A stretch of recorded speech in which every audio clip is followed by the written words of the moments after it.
Pokemon Legends Z has been out for quite some time now, and I gotta say, I absolutely love this game. All the new megas, the storyline, the characters, the new lore, and battle mechanics, like it is overall just a fantastic game. Gotta say, chef's kiss, cream of the crop right here.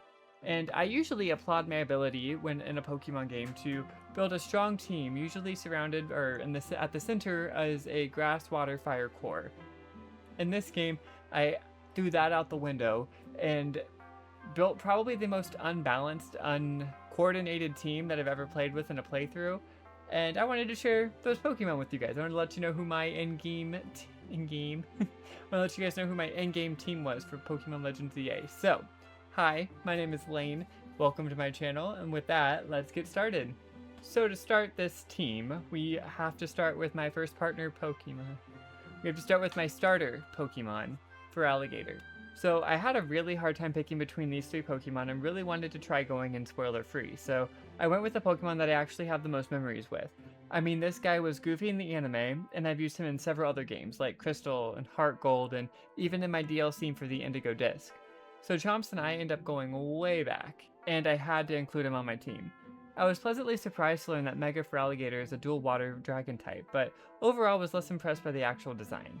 When his mouth is closed, I love it. He's just a big he's just a big Totodile. And I love the fact that his arms end up being the bottom part of his jaw. But when his mouth is open, it's like just a flap. And the design is not good, but overall this guy was critical to my success through this game because, you know, remember that water, grass, fire core that I usually like to have? He's the only part of that, so. Now, Feralligator is actually a lonely natured Pokemon. I met him on 10/16/2025, the release date for Legends ZA. I met him, of course, at the train station at the beginning of the game. And his characteristic is that he is very alert to sounds.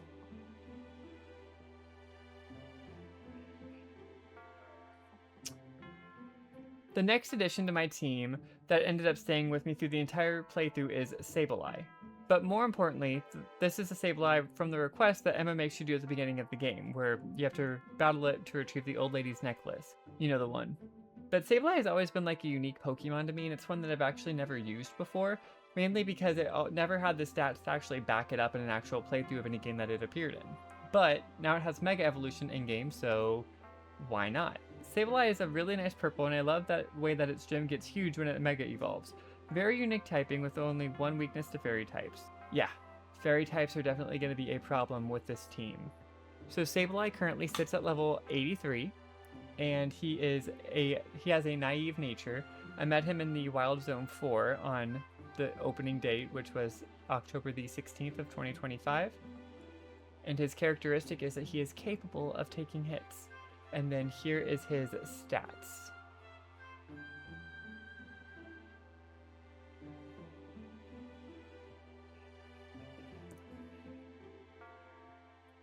Next on my list is actually the emo king that we all need, that is Absol. Now this is the Rogue Mega Evolution Absol that you get through normal game progression. As my first Mega Pokemon, it actually served me really well through the first portion of the game, but kind of fell off when I got stronger Pokemon on my team. I don't think its stats really could keep up, and the type overlap with Sableye became super apparent. Also, I felt like there were a lot of dark and fighting types running around in this game, and it only made it harder to fight for my guy Absol, even when it learned Air Slash to help defend against the fighting types. But overall, I love this Pokemon, and I think its Mega was great throughout this game. Now, Absol has a jolly nature. I met it in Lumiose City. Its characteristic is that it is capable of taking hits, and here are its stats.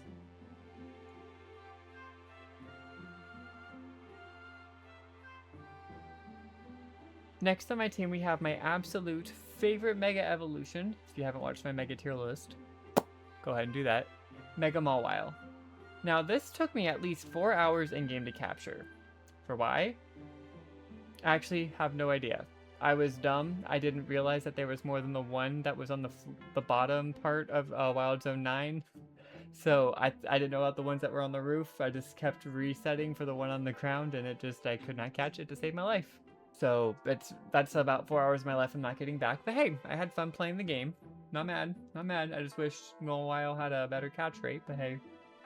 But yeah, this is my highest level Pokemon because it takes on all of the Fairy and Dragon types for me, and they usually give out a lot of EXP. This Pokemon served me very, very well throughout my entire game, the time I got it on 1017 all the way through the end, so. Mawile has a jolly nature. I met it at Wild Zone 9 on October 17th, 2025, and its characteristic is that it likes to fight.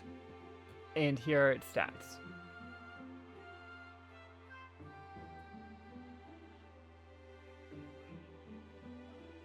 Next on the team is a Pokemon that I never actually anticipated even wanting to use in this game, and that Pokemon is Medichan.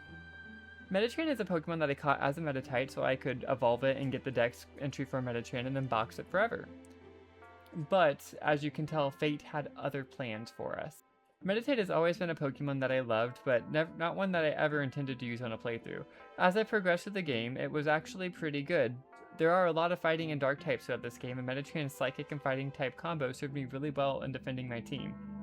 The huge boost in stats Medichan and Mega Medichan to account for its missing ability was very nice as well. Medichan is brave by nature. I met it in Wild Zone 6 on October the 16th of 2025.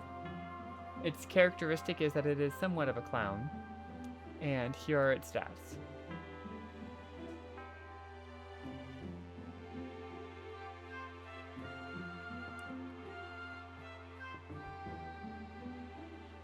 For my last Pokemon, there's a ton of stuff that led to this Pokemon being added to my team. It's actually crazy how late in game that I caught this Pokemon and used it. So, I was really hopeful for a long time to actually commit to the Fire, Water, Grass core, so I had kept a Talonflame on my team for a very, very, very, very, very long time. But then everything changed when the dragons attacked. So, I met this really cool lady dressed up as a maid. Never thought I'd say that before. Lebane. I'm gonna say Lebane. Lebane is the dragon-type specialist of this region, pseudo 7th gym leader, and admin of the Battle Connoisseurs, who is second in command to Jacinth? Oh no, this lady. Lebane's ace Pokemon is her Mega Dragalge, and this thing is sick. Literally, it could give you cancer. That's canon. But I needed this thing on my team, and I had to replace poor Talonflame with it. This guy came so late but was a key player when defending against fairy and grass types. You know, since I got rid of my only grass counter being Talonflame.